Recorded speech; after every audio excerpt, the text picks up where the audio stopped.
Satu, pilih pialang yang kredibel. Karena tradingnya harus melalui pialang, maka PR pertamanya adalah pilih pialang yang kredibel. Nah, Anda bisa lihat daftar pialang yang ada di Bursa Komoditi dan Derivatif Indonesia yang menjadi member anggota bursa. Bisa lewat situsnya isdx.co.id atau bisa lewat situsnya Kementerian Perdagangan Bapepti, atau bagi teman-teman yang eksekutif muda yang kerja kantoran, kalau Anda di gedung-gedung perkantoran itu di lift itu kan suka ada TV kecil.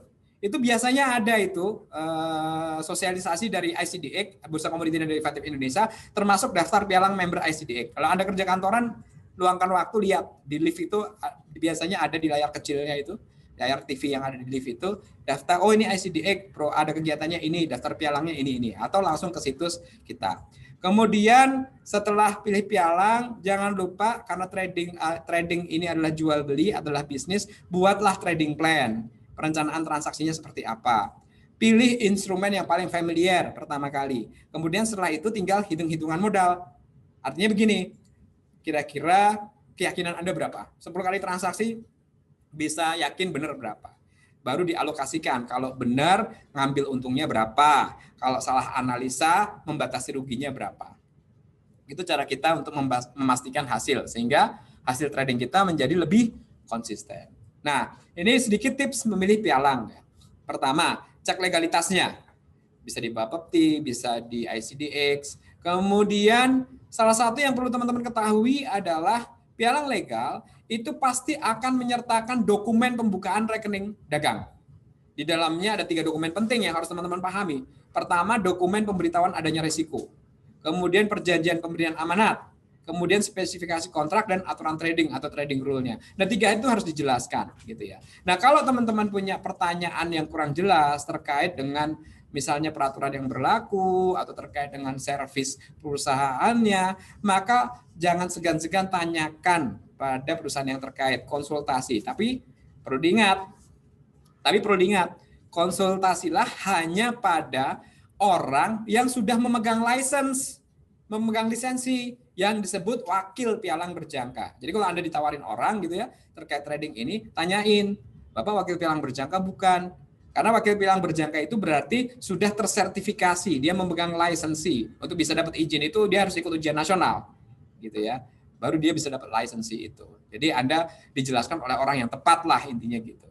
Kemudian baru setor margin, dan perlu diingat, marginnya hanya disetor ke SEC account atau rekening terpisah milik pialang yang ada di bank-bank yang ditunjuk oleh otoritas gitu ya. Dalam hal ini Kementerian Perdagangan sebagai bank untuk penempatan margin. Itu ada beberapa bank. Nanti ada bisa dilihat di situsnya ICDX maupun di situsnya Kementerian Perdagangan Bapepti.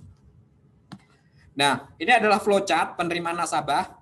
Nasabah bertemu dengan wakil pialang menjelaskan ya. Kemudian ada satu langkah yang penting, begitu Anda sudah mendapatkan penjelasan dokumen tadi, Anda perlu tes perdagangannya gimana. Sistemnya oke enggak, layanannya oke enggak. Maka yang paling sederhana bisa dilakukan adalah simulasi dulu. Demo, pakai demo account. Simulasi gitu ya.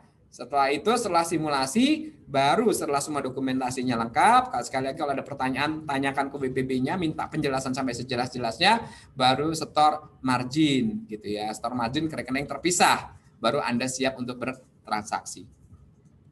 Nah, ini salah satu sedikit tentang trading plan, bagaimana kita merencanakan trading. Dalam contoh misalnya kita punya modal 1 juta, bisnis bisa untung bisa rugi, trading bisa untung bisa rugi, maka tetapkan toleransi risiko kita berapa. Dalam contoh misalkan toleransi risikonya bisa 30% sebagai sebuah awal, itu oke lah. Tapi angka ini tidak eksak ya, teman-teman bisa sesuaikan dengan preferensi atau kriteria teman-teman sendiri, risiko yang mau diambil itu berapa. Nah, dalam trading plan yang paling penting adalah trading plan itu harus mencakup masuknya kapan, keluarnya kapan. Jadi masuk pasarnya di harga berapa, keluarnya nanti di harga berapa. Dan jangan lupa tips saya, jika Anda ingin serius dalam trading ini, biasakan mencatat aktivitasnya untuk kepentingan evaluasi. Jadi seharusnya seorang trader profesional punya jurnal trading. Trader pemula juga nggak apa-apa, belajar berperilaku seperti profesional supaya hasilnya seperti para profesional. Ada jurnal trading, setiap trading dicatat. Oh, kalau ada kesalahan berarti salahnya waktu itu begini sebagai sebuah pengingat. Kalau ada keberhasilan, oh begini analisanya. Jadi itu bisa menguatkan kita untuk trading berikutnya.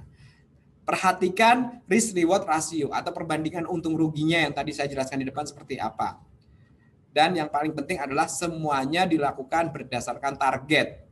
Resikonya berapa dibatasi, untungnya berapa ditarget, sehingga secara matematika jelas, eksak.